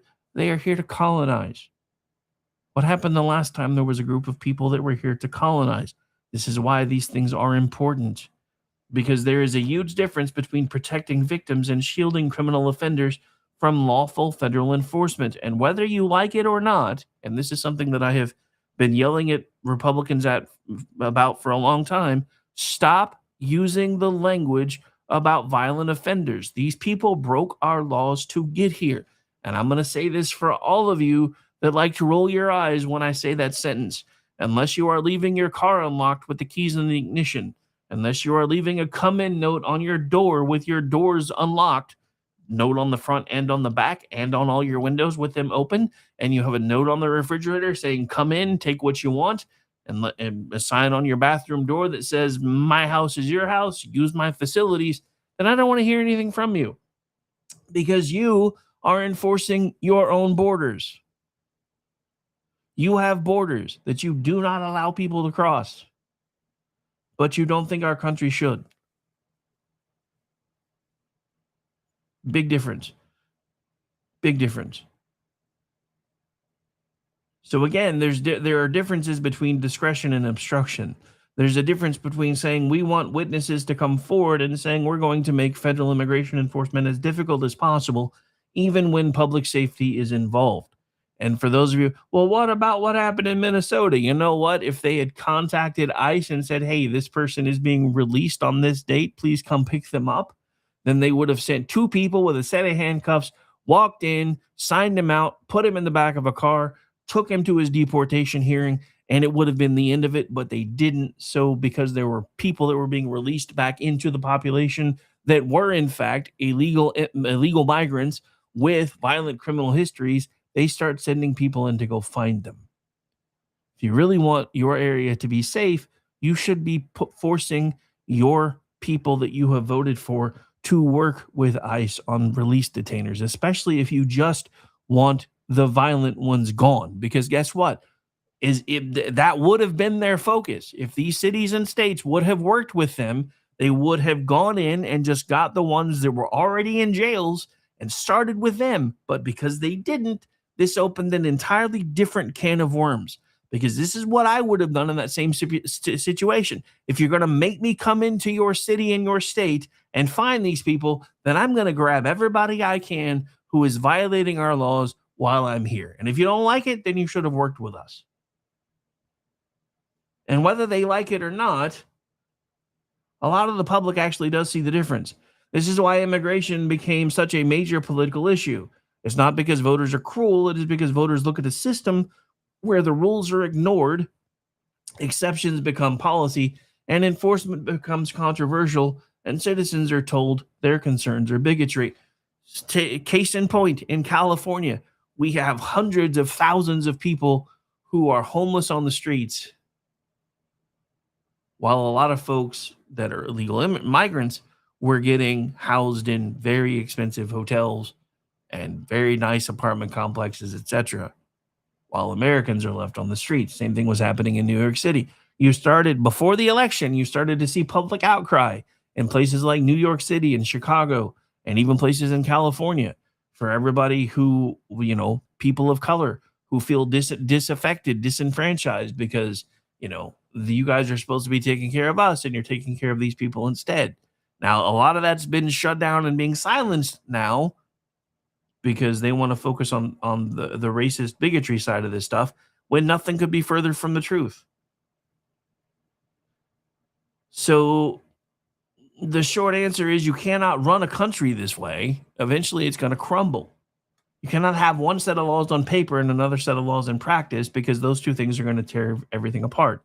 This brings us back to today's theme.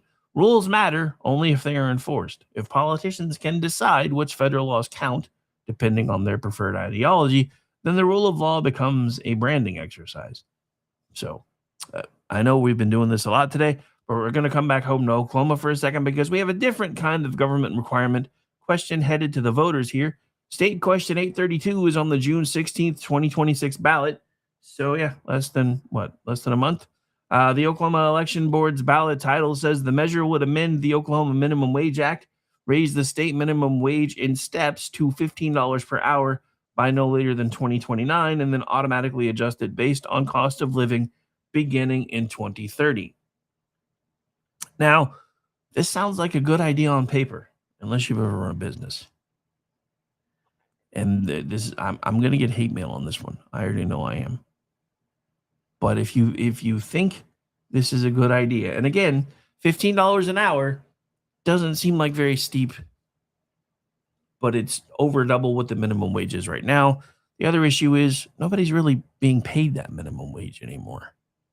So what happens when kids straight out of, part-time job kids in high school are making $15 an hour? They're going to stop hiring kids in high school. What's going to happen? Some of these places that used to pay minimum wage, that don't anymore, for the most part, were places where kids kids with their work permits, kids in high school, could start getting actual professional work experience. The more we start making businesses mandatorily pay people to give them the opportunity to work there, the less likely we are to get people that don't have any work experience. What happens when you can't get a job anymore? And before you say anything, what happens to all the mom and pop shops? I'm going to say this again. In 1998, I started my own security company. Now, I was having to be able to go in and get contracts and make money. I was having to go in and underbid other people that were more well established than I was. And then minimum wage went up. So I went back to my people that I had contracts with and said, hey, minimum wage has gone up, which means now the guys that I'm paying are making really close to minimum wage now. And because this is a skilled work set, they're not very happy about that. And they would like me to talk to you about potentially, hopefully finding them some more money. What do you think happened most of the time with that? I got told no. This is the problem. All this does, and notice it's almost always the Democrats pushing for things like this. All this does is give more leverage to large corporations over and over and over again. The same people that are telling you they're for small business, they're for mom and pop shops, keep doing everything they can to help squeeze out the mom and pop shops. Because who's going to be able to absorb that cost increase with minimum wage easier? Mom and pop shops or places like Walmart?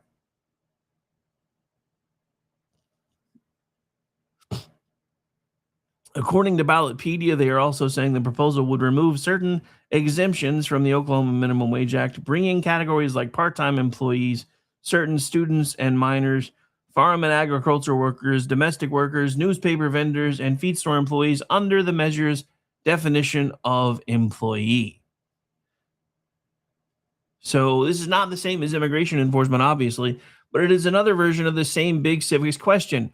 What should government require? Who decides what they require? And what are the consequences? Everybody likes the sound of higher wages because they do. Of course they do. If you ask people whether workers should make more money, most decent people say yes. The harder question becomes how? Does this raise wages? Does it raise prices? Does it reduce hours? Does it speed up automation? And if you don't believe me that it speeds up automation, I would like to remind you that in Oklahoma right now, minimum wage is still $7.25 an hour. Almost no fast food restaurant pays that right now, unless you're a part-time kid in high school. Everybody else is usually making somewhere between $10 and $11 an hour, which I know isn't a lot, but it's still well above minimum wage. But you know what they've done? When's the last time you went into a fast food restaurant and saw more than 3 people working? You know what I've noticed the handful of times I've been to a fast food restaurant lately? They want you to order at the kiosks. There's not even usually somebody standing at the counter waiting for you to order. And if you try, they're like, well, I'm doing this. Can you just go order at the kiosk? I would prefer not to, but since you've asked. Self-checkout in Walmart. Now there's been this big article pushing that in some areas, Walmart's doing away with their self-checkouts. Trust me, it's not because they want to give more checkers jobs. It's because people are stealing from them using those self-checkouts. So again, is this going to raise wages or is it going to raise prices? Let me give you my practical experience. I have lived through 3 minimum wage changes in my life. When I first started working, it was $3.75 an hour. It went to $4.25. Then it went, I guess it's 4 now. Then it went to $4.50, I think, or 5 something. I don't even remember. Then it went to $7.25. Every time minimum wage has gone up through forced edict, prices have followed suit. When it was $3.75 an hour, I was still in college. Was working part-time at McDonald's, if memory serves. And we were, in the day that it went up, we came into work the next day and everything on the menu had gone up by 15 cents. So we got a whopping 50-cent per hour raise. And with one fell swoop, that was wiped out by a combo purchase, pretty much. Then you go to the store, everything else, cheese that was 99 cents before was $1.15. Funny how that always works. This isn't about slogans. This is about trade-offs. That is the debate Oklahoma voters are going to have. And again, for those of us who like to say over and over again, don't California my Oklahoma, just going to say, I don't think forcing minimum wage up is the right idea. I think we need to find ways to make businesses more profitable again. We need to find reasons for those profits to be passed down to its employees so that companies don't feel like they have to raise their prices. We saw this happen under Trump's first term. People were getting more money, but companies weren't raising prices. And in some cases, we actually saw prices coming back down again. There is a happy medium. There are ways to make this stuff work. But for this stuff, you can't sell it like there are no consequences that are going to happen here. This is my issue with so much of modern politics. Everything is marketed as compassion without any cost, enforcement without what amounts to trade-off, reform with no downside, spending without burden, and law without consequences. That's not governing, that's advertising. Whether we are talking about immigration enforcement in New York or a wage law in Oklahoma, the adult question is the same: what happens next? So we got to talk about this because we're going to be turning the spotlight onto what I call the circular firing squad caucus. Because now let's talk about Senate Republicans, because if we're going to spend the day pointing out Democrat dysfunction, we should be honest enough to say the Republican Party has its own special brand for stepping on its own. Anyway, so according to Town Hall's Matt Vespa, he has a rather fiery piece about Senate Republicans leaving town, delaying movement on reconciliation and DHS-related priorities, and getting tangled in fights over Trump's priorities.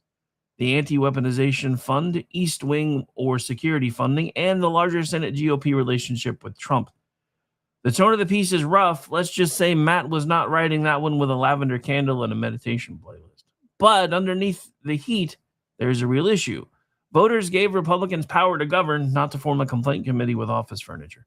This has been a long-running frustration on the right. Republicans campaign like fighters and govern like substitute teachers who lost the lesson plan.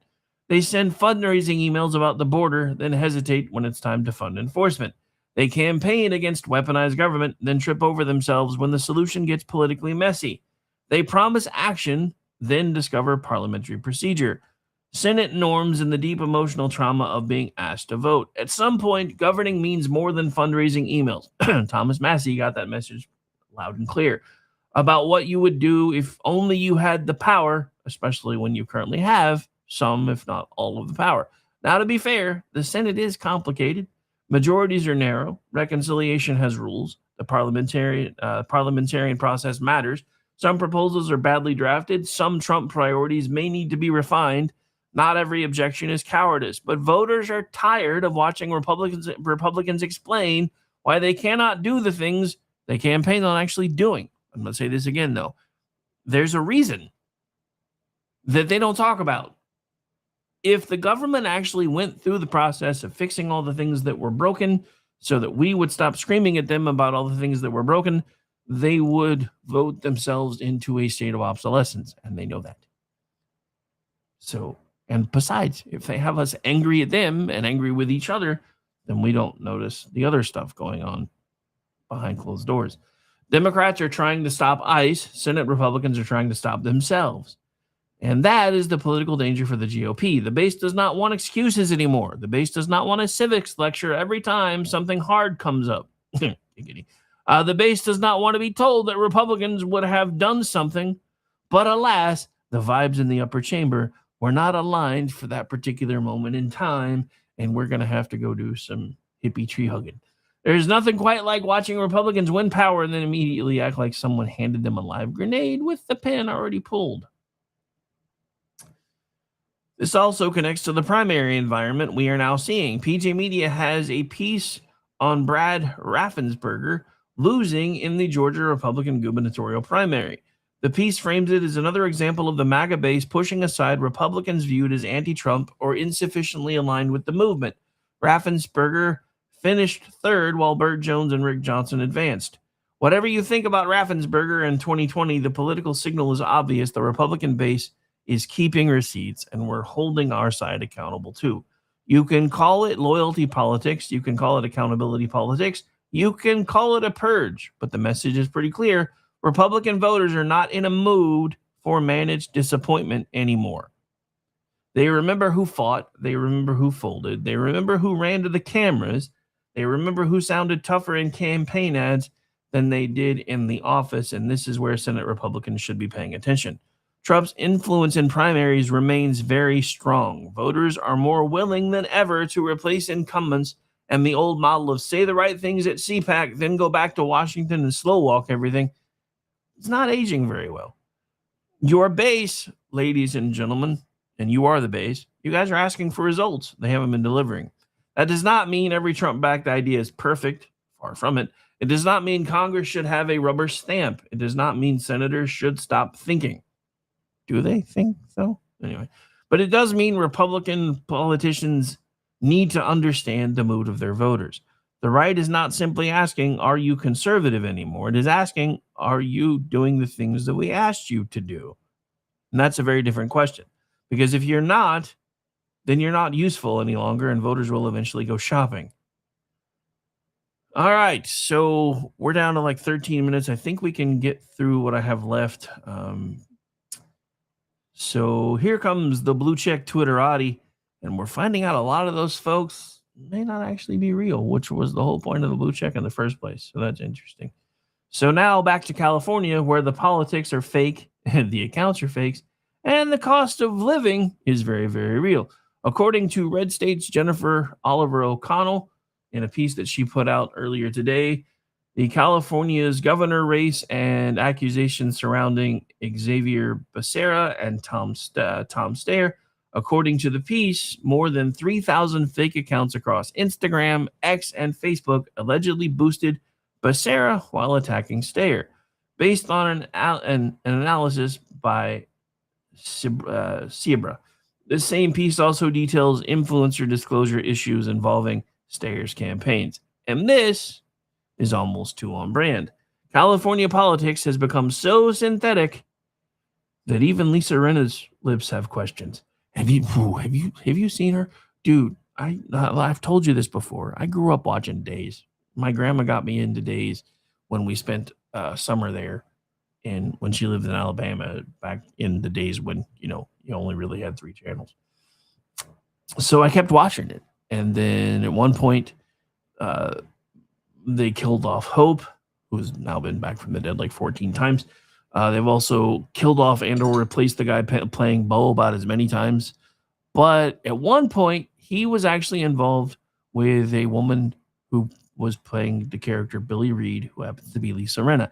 As a junior high school kid, voom. But have you seen the picture of her lately? I'm not putting it on the screen because I don't have time, because we're doing the speed round because I ran out of time. But yeah, she looks like Cruella de Vil with much bigger lips. Anyway, so yeah, speaking of synthetic. So again, the politics in California have become so synthetic, even the grassroots appear to come with a login sheet. The people who warn you about misinformation apparently just outsourced democracy to a bot farm and a TikTok contract.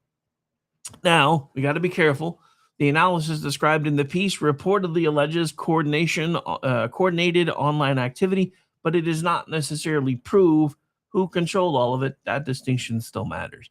We do not need to overstate the claim to see the problem. The problem is that modern politics is increasingly built around the illusion of momentum, not actual momentum. Campaigns do not just want voters, they want the appearance of a movement. They crave that. They want the engagement. They want the clips. They want creators. They want viral moments. They want the sense that everyone is suddenly saying the same thing. And it's not just politics. Have you seen media lately? If the organic support is not naturally there, apparently there are consultants, influencers, fake accounts, and coordinated campaigns ready to help nature along its path. That is what we call astroturf politics. And astroturf politics is dangerous because it manipulates social proof.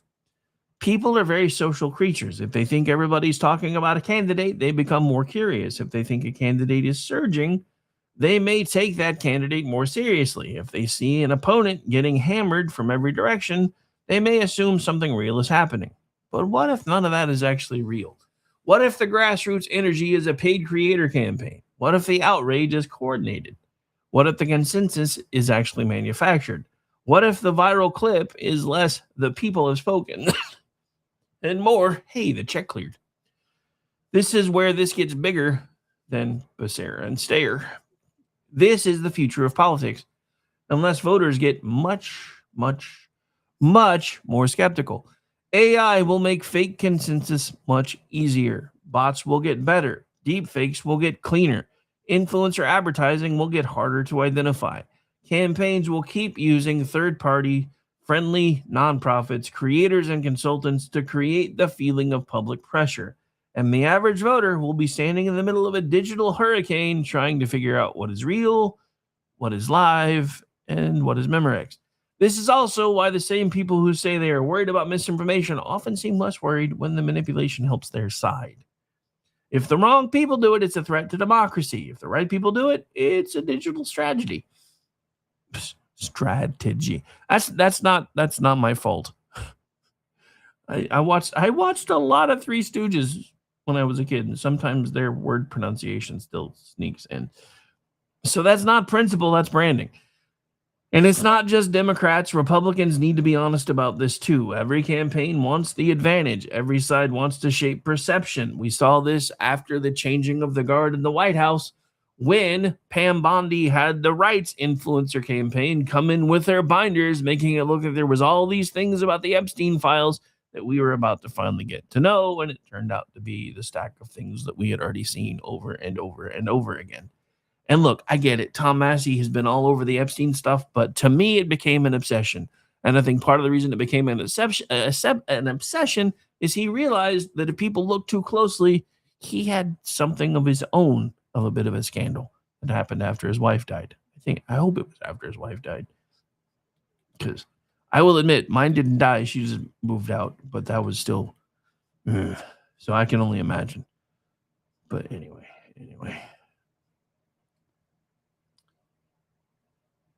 So California Democrats are giving us a vivid example of what politics looks like when authenticity becomes an optional component.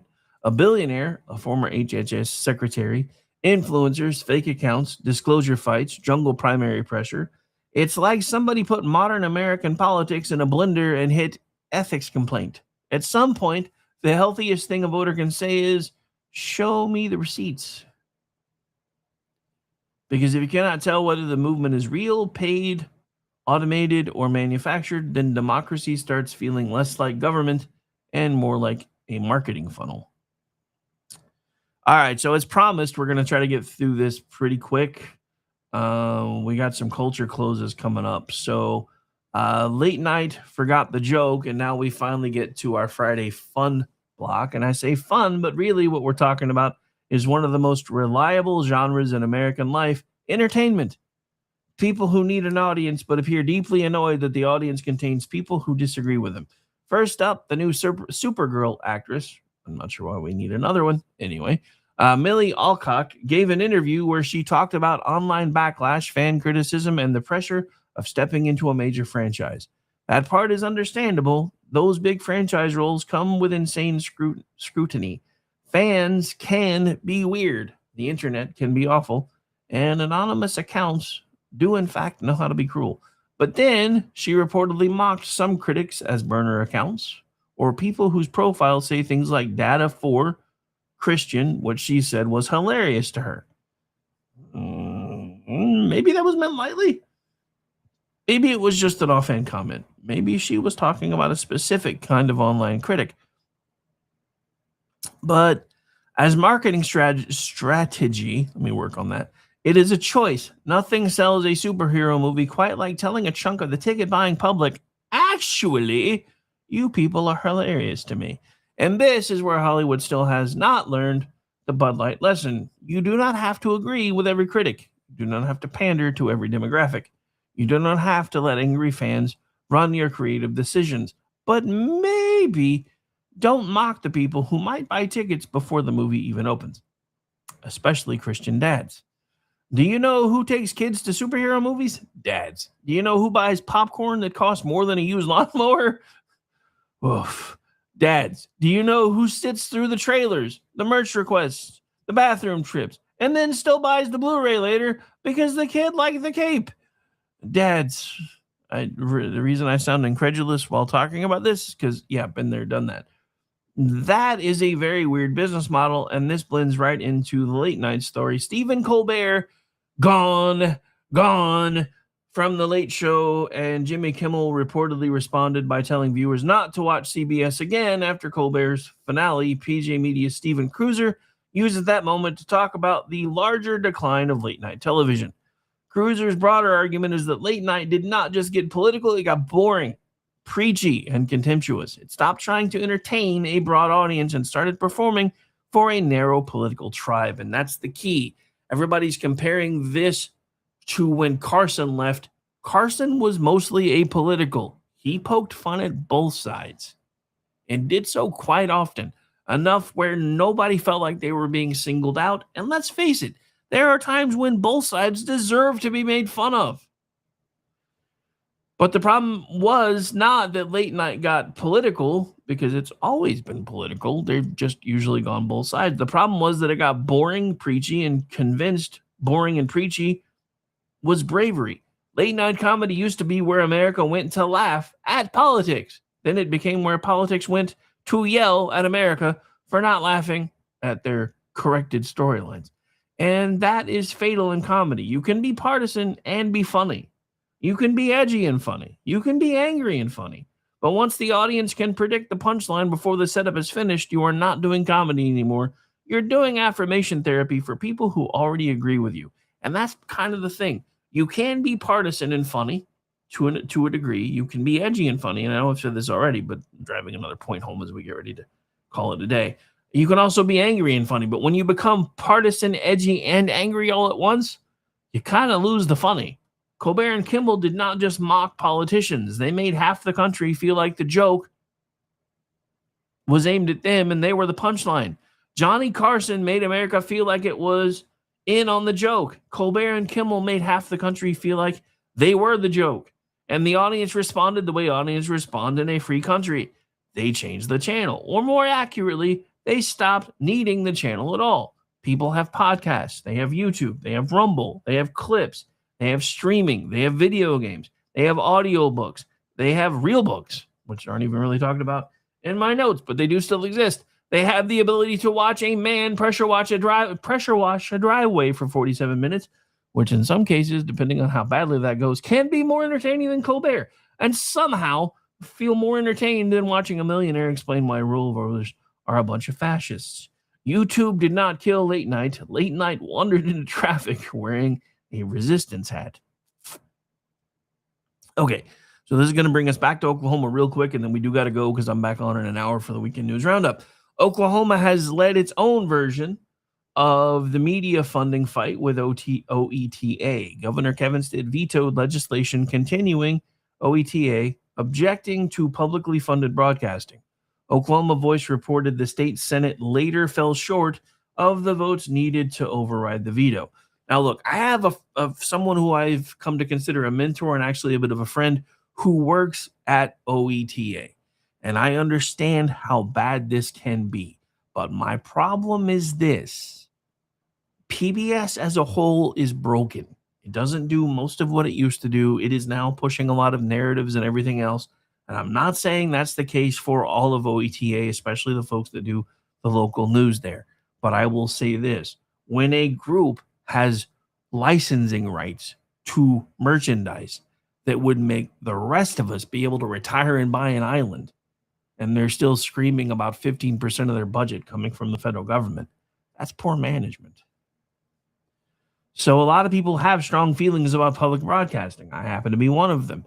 Some people grew up with it. Again, I happen to be one of them. Some people value educational programming, and I did and still do, except for now it seems to be pushing a lot of narratives. Some people see it as a public good, especially in rural areas. Those arguments do, in fact, deserve a hearing, but the broader question is unavoidable. In a media world with more choices than ever, what should taxpayers be required to subsidize, especially when our country's broke? If media can't survive without taxpayers, maybe the problem is not democracy. Maybe the problem is the programming. And again, this fits the theme. Institutions that once had captive audiences now have to earn their trust again. They have to earn attention. They have to earn relevance. Hollywood has to earn ticket sales. Late night has to earn viewers. Public media has to justify public money. Politicians have to earn votes. Courts have to maintain legitimacy by following law instead of becoming political activists in robes following political pressure. The audience is not obligated to applaud people who despise them. That may be the single biggest lesson running through the entire show today. Voters are not obligated to reward parties that lie to them. Viewers are not obligated to watch hosts who lecture them.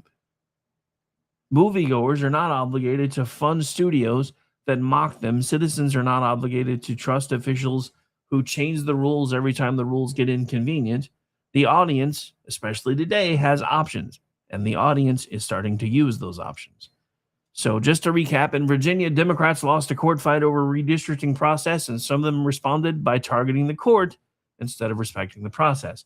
The DNC released an autopsy of 2024 that appears to do a bit of a pole dance around one of the most obvious causes of the political wreckage, Joe Biden's age and the party's effort to shield the public from that. Not only his age, but his mental incapacity. Iranian officials are reportedly talking about assassination bounties while Rubio is at NATO, reminding allies that alliances have to work for everyone involved in those alliances, not just America with the checkbook and them holding out their hands. The Supreme Court reopened the door for Havana docs to pursue claims tied to property seized by the Castro regime, reminding us that communism may take the docks, but sometimes the receipt still survives.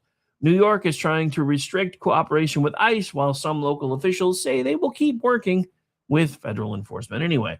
Oklahoma voters are about to weigh in on State Question 832 and the state minimum wage. They will also face State Question 845 and the question of how judicial selection should work in the future. Senate Republicans are proving that winning power and using power are two very different skills, and they don't really seem to have the second one very well. California politics is giving us fake accounts, paid influencers, and AstroTurf energy with a blue check, and Hollywood and late-night television are reminding us that audience is allowed to leave. And that's the theme today. The rules matter, the process matters, the truth matters. Enforcement matters, trust matters. And when people in power treat all of those things like obstacles, the rest of us should, in fact, take notice and maybe jot down a few notes. Because the system does and should keep receipts, and so do and should the voters. That's it for today's show. Have a great weekend. With everything that's going on with the missing kid, make sure you hug your people. Check the fine print for anything that you're looking into today. And don't trust every trending hashtag. And if Hollywood mocks Christian dads again, remember, Christian dads control the minivan, the debit card, and the popcorn budget. We'll see you next time. I will be back in a little less than an hour now for the Weekend News Roundup. My name is Rick Robinson. This has been my show, but we got to go. So, bye, everybody. Thanks for hanging out. And don't forget, I'll be back in less than an hour for the Weekend News Roundup, live right here on KLMradio.com. Then back with He Said, She Said later tonight at 8:30.